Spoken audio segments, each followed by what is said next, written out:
I've changed the HDMI cable and now the picture's a lot better. I think I had a dying HDMI cable, which is odd. But now I've changed it to this one and it stopped flickering now. She'll be accompanied by 2 female assistants, making it the first all-female on-field team. But how comfortable does she feel more sparkles. Excellent. Hosted by a country whose record on women's rights has come under intense scrutiny?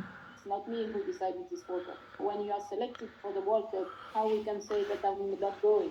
I was many times. At least it weren't a telly, and it's just a bad cable I had.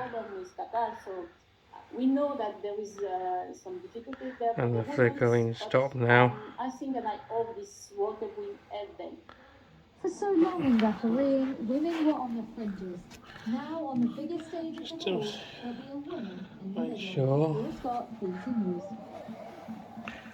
Oh yeah. England face Senegal on That is Sunday in their much last better 16 picture match, now. the first of the knockout stages. The manager Gareth Southgate has a lot to ponder as he considers his starting 11. Oh God, it's not the telly. Training ground now. Alex, any suggestion all the about white dots who might gone. be in and who might be out? Hi Clive, as you said, there's a lot to think about for Gareth Southgate going into that match against Senegal on Sunday. We've just come from training where all 25 players were out on the pitch. Only Ben White, who withdrew from the squad, has left, and he has a lot to decide about. It's on change channels now to much more than the length of time people are serving. In fact, the statistics show that the average length of prison sentences have been going up over the past 2 decades, and we've actually seen a particularly significant rise in the length of longer sentences people are serving. So people, when they are sent to prison, are being punished more severely than they were 20 years ago. But we also know that lots of people don't serve, as Mark was saying, you can commit 25, 30, sometimes 50 crimes before you even see the inside of a cell. Well, there are problems in terms of the levels of arrest and then prosecution and conviction. There's no doubt that the system is facing significant problems in relation to that and in relation to particular types of offence. And then, of course, if people are not being caught and prosecuted and convicted, then of course public confidence is going to be dented by that. And that's entirely understandable. Mark, would you not send, because there is an argument, we spoke to Chris Dorr, the barrister, on this yesterday, he said he wouldn't be sending non-violent offenders to jail. In fact, we'd be releasing the ones that are already in jail. Well, what we certainly do know is when we look at comparisons of short sentences, so that's sentences of 12 months or less, versus community orders, in terms of effectiveness around reoffending. So if you're getting white dots which shows that on Village Telly, try changing the cable and hopefully that will make the white dots go away. Mike, jump in. Yes, please do.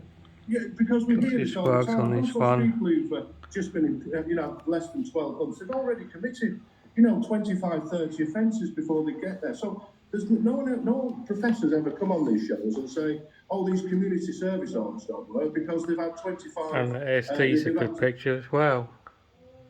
Pope's chance, another fluently forceful innings. I'll show that. That's why he's still offending. It's absolute nonsense, and we've had 50 or 60 years of these liberal policies since the awful Roy Jenkins. And what we have is communities who are absolutely terrified, where thugs rule. This lunchtime now, it's the ITV News.